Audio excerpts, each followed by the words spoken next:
and Nothing Hurt by Spiritualized. This has been such a frustrating album for me to finalize my opinion on, because on my first listen, I fucking really hated it. I did not enjoy it remotely, and then people were like, hey, you're wrong, dickhead. And I listened to it again, and I was like, okay, this is actually, I think I was a bit hasty. I think this is actually pretty nice. The instrumentals, they're really elegant, they're really pretty, very endearing and delicate and shit like that. It just kind of snuck up on me on the second listen, and then I was kind of flipping back and forth, and oh my fucking god. I've heard this album, I'd say like 8 times, I think now, and I'm pretty sure I've come to a conclusion. Whilst this album does have many very just delicate, pretty melodies, and really awe-inspiring climactic builds and musical explosions, and really heartfelt, occasionally kind of sappy lyrics, the kind of cliche, cheesy writing on this thing, the somewhat tinny production, the really predictable song structures, and Jason Pierce's really dry vocals just kind of made this album not very engaging to me, really.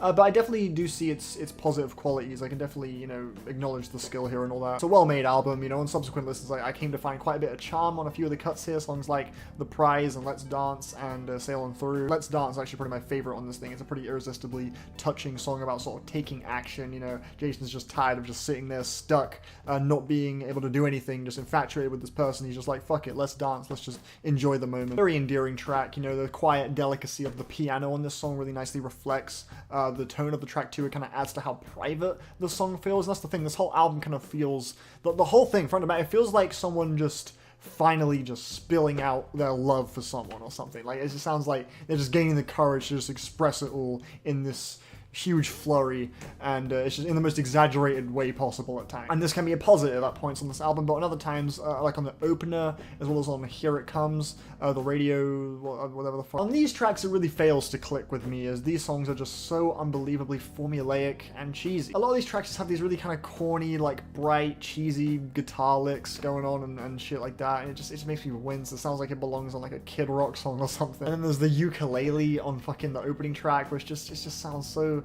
like, this whole song just sounds so overly dramatic and has these ridiculous lines like fucking, I'll catch the wind and have it blow all my kisses to you, I'll realign the stars to spell darling, I love you. And it's just like, god, it's just trying so hard to sound as romantic as possible, almost to the point where it comes off as pretentious. It's not like the instrumentals are really all that daring either on this track. Like, this song is really fucking cliche and formulaic, and you can tell exactly where it's going. Like, it's just so dull. And on this song, we are seeing Jason here express how much he's just yearning to love this person when he can't, and he's stuck just dreaming them up to be this perfect miracle in his head. And there is a lot of beauty in that, but when it's handled in just the most fucking cliche way imaginable, it really fails to stir me much. And it doesn't help that Jason's singing performance in the song does not sell the desperation on display in the writing at all.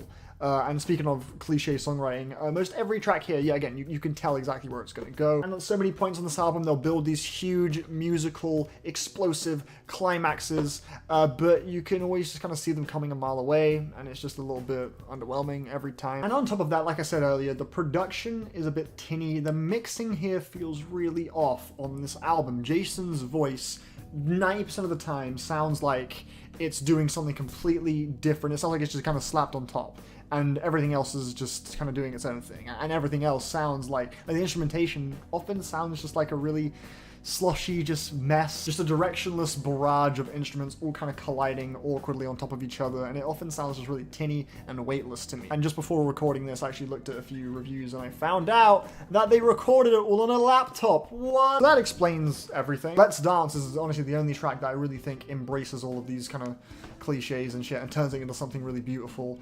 So yeah, I found that song to be genuinely quite endearing without going too over the top. The song Here It Comes is a painfully uninteresting track. It's all about like a road trip, like going on a road trip with someone you care about, just like driving off into the sunset and shit. It's just like, whatever. Like, the verse chorus structure is kind of just boring and dull. Like, none of these tracks are really all that dynamic or anything. It's just so not exciting. I just don't get why people are loving this thing. The only track that I thought was a bit unpredictable would probably be the song The Morning After, which tells a pretty interesting story about someone named Jane, who is kind of struggling with, providing for her children due to her declining mental health and suicidal thoughts. And I thought thought maybe Jane might be like a love interest, or like have some kind of relation to Jason, but I think Jane is supposed to be like a recurring character from a previous Spiritualized record or something. Don't really know if there's any other connection beyond that at all, but yeah, I thought the lyrical idea was quite beautiful. The moral of the story generally just kind of being like, you know, always maintaining hope that you'll, you know, see better days, and, you know, acting on your problems as soon as possible, and not like the morning after. Like, you know, appreciate having the opportunity to capitalize on living in the modern world as much as possible so that you can see better days in the future, was generally the moral I got from the lyrics here.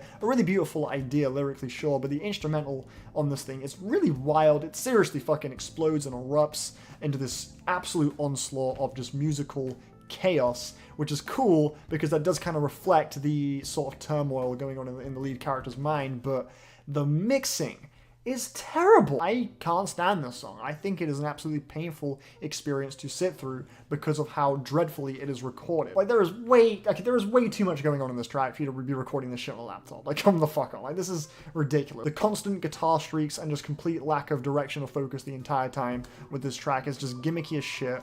And I think there's also like an accordion going on too at the beginning of the song. It's either an accordion or just some kind of horn or something. I can't tell because the mixing is terrible. But it all just sounds so fucking amateurish and just messy. That was not a highlight for me. And the slow dramatic builds on the song Damaged just made my eyes roll as well. Like, it's just so fucking played out at that point. And Jason just sounds expressionless as fuck on so many of these songs, in my opinion. Like, I get, like, his kind of quiet, intimate voice adds to the delicacy and, you know, power of some of these tracks, sure. But you can still pull that off and sound like truly emotive. And he's done that before on previous Spiritualized material, but here he just sounds really tone deaf a lot of the time, and it just does not pull me in at all. It sounds really dry. The album does, however, end off very strongly on the last two songs, The Prize and Sail On Through. Sail On Through is the most powerful performance he gives on the whole album vocally by miles. I also thought the mixing was the strongest on this particular track. There was a really psychedelic and ethereal aura to this song that I found quite enveloping and immersive. The wonderful bass line on this track was really nice, and those kind of distorted electric guitars too were a nice touch. Just gave it a little bit of character. This track did a great job at setting itself apart from the other songs. The Prize too, I like the lyrical idea of wanting to commit to loving someone, but unsure if you could handle it or if it would be worth it. Wondering what the prize would be if you were to commit to a relationship, if it would be worthwhile and whatnot. It was quite poignant and personal. The string sections too that pop in at the end of the track were pretty wonderful too. Okay, like, I don't know, I don't really get much enjoyment from this thing at all. I think a lot of it is super cheesy and super cliche and just not exciting remotely, and there's barely a flow at all between the tracks. It's not that engaging at all, in my opinion. I feel like they've done this shit way better, and yeah, I'm feeling a 5. I'm gonna go with a 5 on this one. So yeah, that's my thoughts on And Nothing Hurt by Spiritualized. The sun is shining big. And yeah, that's everything I have to say. Hope you enjoyed the review. Yeah, cool. Bye.